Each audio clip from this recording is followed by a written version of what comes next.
beginning. We all come to a story with hopes and expectations, looking for an answer.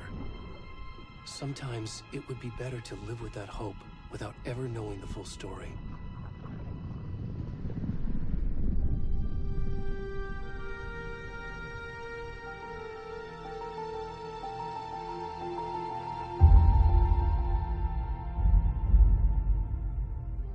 In a horror story, there are only victims and monsters. And the trick is not to end up as either. But trapped by the genre, we are all ripped to pieces along the way.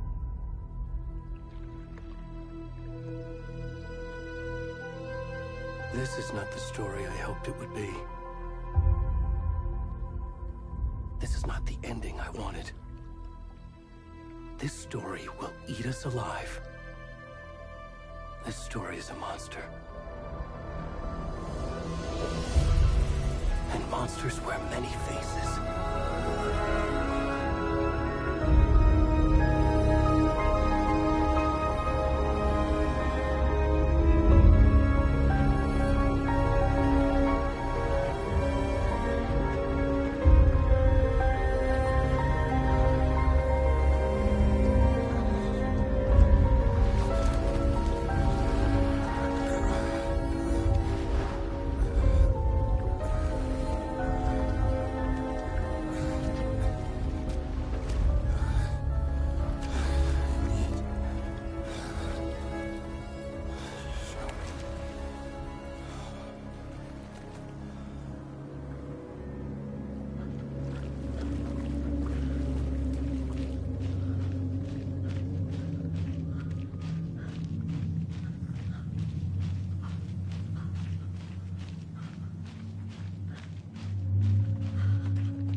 Hey, kiddo. How are you? I'm good, Mom. How are you? This trip might take a little longer than I thought. I'm sorry I've been gone so much lately, Logan. Oh my god, Mom, it's not your fault people get all murdery. What happened? Just work stuff. Right. Well, Dad and I are just watching the latest episode of Night Springs here. Mom, it's so good. No spoilers! I'll let you get back to the show. You were supposed to wait and watch with me. I love you both. This is what happens when you go on work trips, Mom. Love you too. And say hi to Casey. Tell him to stop brooding so much. Logan? I will. Bye, kiddo.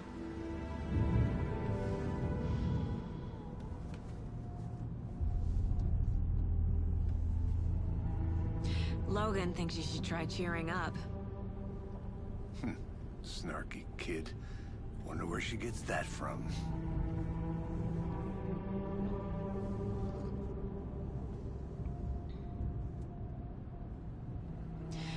It can't be a coincidence that another body turns up just as we arrive in town. Feels like the killer's leaving us a message. I'm glad you're on this case with me, Anderson. It's right up your alley. You should take lead. Think of me as the backup. Okay. Any words of advice? Nothing that would cheer anyone up.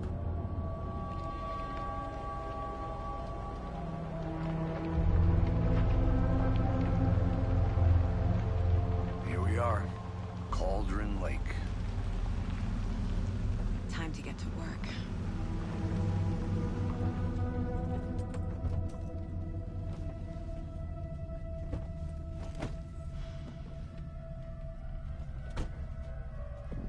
A deputy was supposed to be here to show us to the crime scene. There's the car, so where's the deputy? Eaten by a bear? I'll check out that map.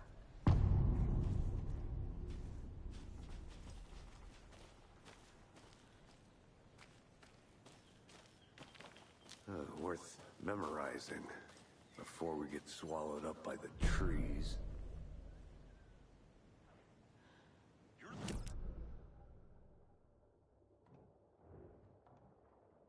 Take a look. I never said that, Mulligan. I said we should both be down here, watching this dead guy. First thing. Quit. Hey, over here.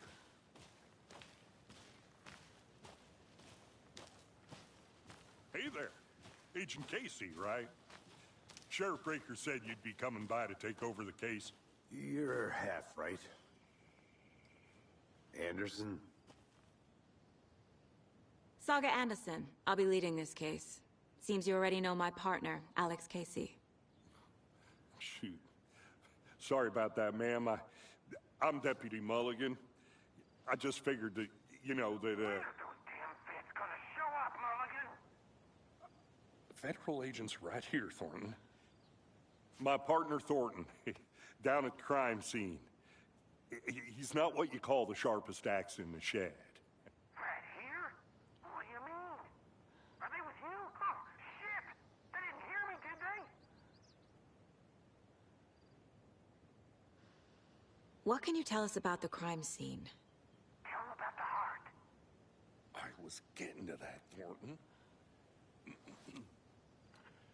Well, we reckon there are some organs that are currently outside the victim's person when they should be, well, you know, inside.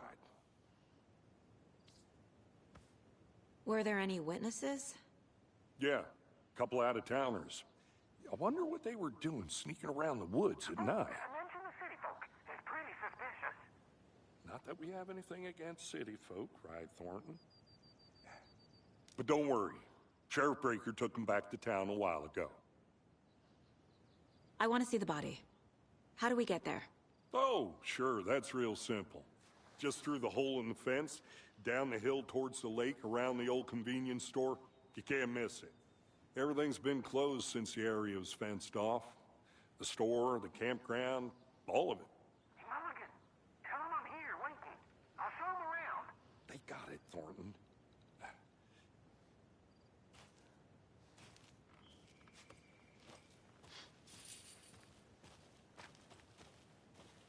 Before we get to the crime scene, there's time to review the facts of the case so far. Make sure I'm seeing the clues clearly.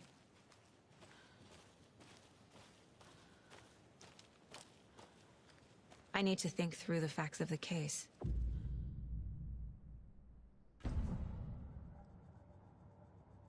The Mind Place. My version of the Mind Palace technique. To sift through clues and work the case. Building the Mind Place again for each case. Using each field office as a model in my head. The facts are on the board. Everything we know about the previous murders. Worth taking another look.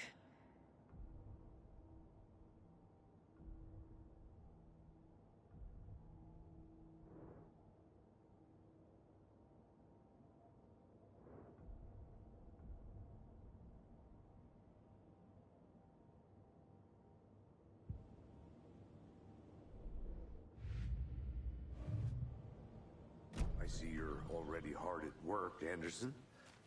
Close to cracking it? We're just getting started. Let's head down the hill to the crime scene.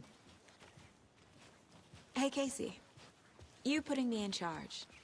Why now? Look, Anderson, you're a better detective than I am. You've cracked cases that had the rest of us baffled. I don't want to slow you down. Are you thinking of retiring?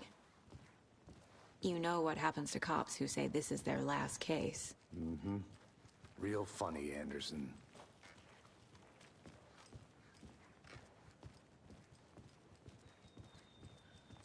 Stairs are out. You okay to jump down? I'm not that old. Whoa.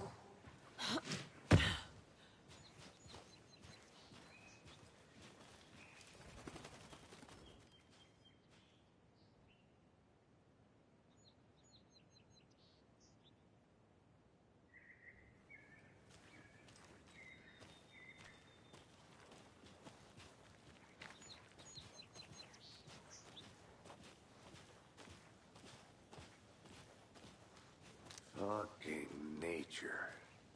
Gives me a headache. There's too much sky.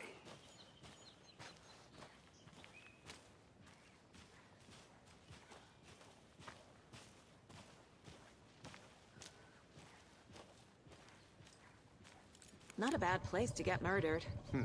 If getting back to nature is your thing.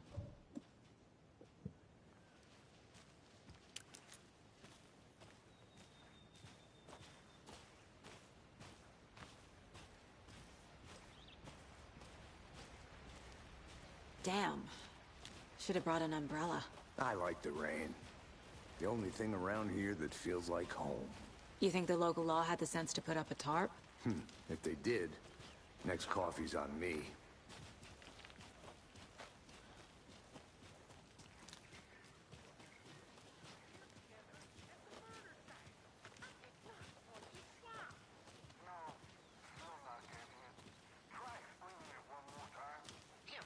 Can I make it, Mulligan?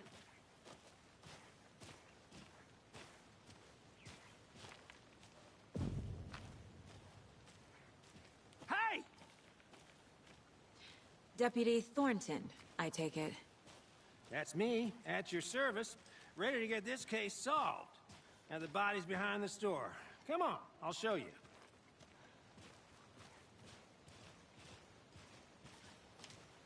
So, FBI, huh? That's so cool. Hunting down psycho serial killers and shootouts with the mob. You forgot the UFO cover-ups. What? Those are real? You guys hiring? Let's just see this body, shall we?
Now, this is the scene of the crime.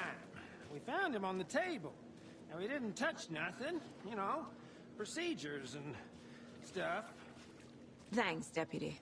No tar. You owe me a coffee. Okay, let's start by examining our guest of honor. Does this fit the MO of the previous murders?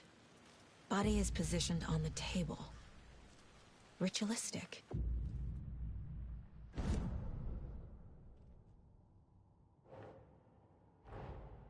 Another body turns up just as we arrive in town.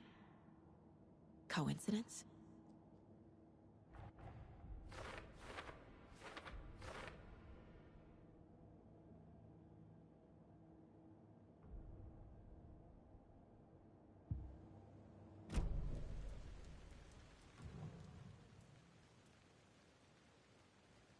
The killer left the heart right next to the body. Bruising on the wrist from the cargo straps holding him down.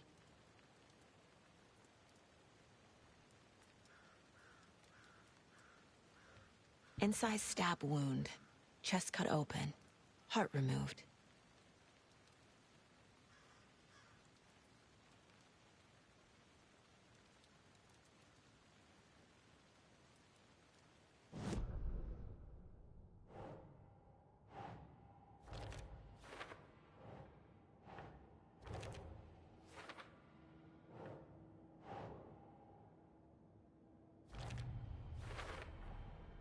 Heart removed from chest, strapped by the wrists. Definitely matches the previous murders. But this time the heart and the straps were left behind. More clues to work with. This makes 4 murders that we know about.